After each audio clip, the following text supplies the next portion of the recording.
Hey everyone, welcome back. In this video, I'll show you how to download and install WebStorm on your Mac. This guide works on MacBook, iMac, and Mac Mini, and supports both Apple Silicon and Intel Macs. Let's get started.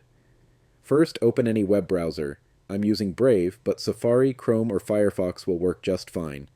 In the search bar, type Download WebStorm, then press Enter. From the search results, click on the official JetBrains website. I'll also leave the direct download link in the video description.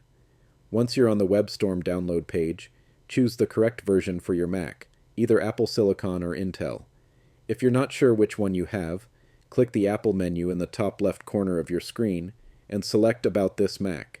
If you see Apple M1, M2, M3, or M4, you're using an Apple Silicon Mac. If it says Intel, then you're on an Intel-based Mac. After selecting the correct version, click Download. Save the installer to your Downloads folder. The download time may vary depending on your internet speed. When the download finishes, open your Downloads folder and double-click the installer file. A new window will appear. Simply drag the WebStorm icon into the Applications folder. This installs WebStorm on your Mac.